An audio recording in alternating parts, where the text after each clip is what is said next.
Hello, dear Magic in the Middletons. My name is Christian McKay Heidicker. And if you notice a glow about me, other than the winter sun shining on my face and this halo of light that's behind my head that is my office lamp, it's because I just finished writing Scary Stories for Young Foxes 2. No joke, 5 minutes ago. And I am feeling so relieved and maybe a little bit sad because I think that this is the last Scary Stories for Young Foxes book, and I'm just not sure I have anything more to say in that world. Anyway, I hear that Jessica is talking about my book this month, and I feel flattered and blushy. And so I told her that I would make this little message for everybody who's watching and just talk about the book a bit. For those of you who don't know, I was heavily inspired by the Berenstain Bears, specifically like all of the spooky Berenstain Bears books like Bears in the Night and Spooky Old Tree and the Halloween one.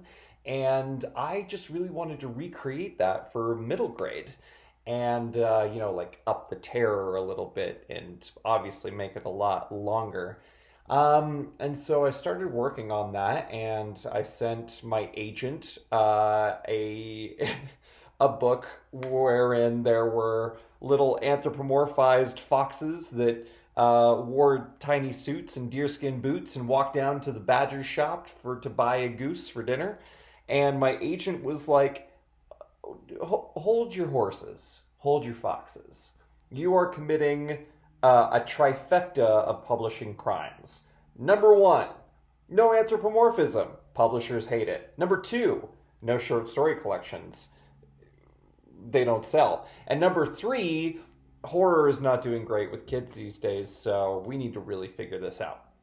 So I went back to my stories, which were just like, full on, not rip-offs of Berenstain Bears, but, much, much different than what it is today.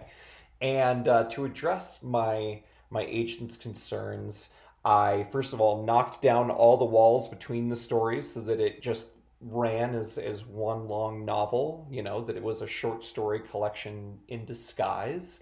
And what else did I do? Oh, I added, like a purr for every gnash of teeth to make sure that it wasn't too horrifying.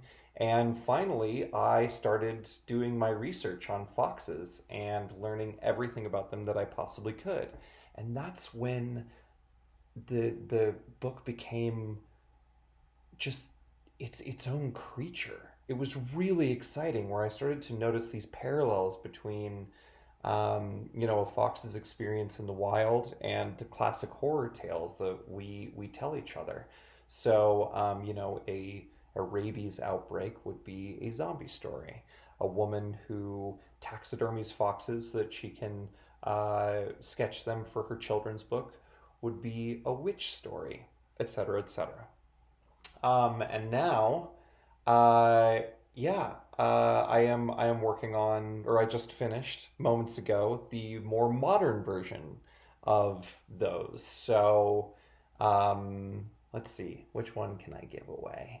So, let's say a dystopian horror story would take place for a fox on a fur farm where they believe that they are being protected by wire mesh and fed twice a day and are in this kind of paradise.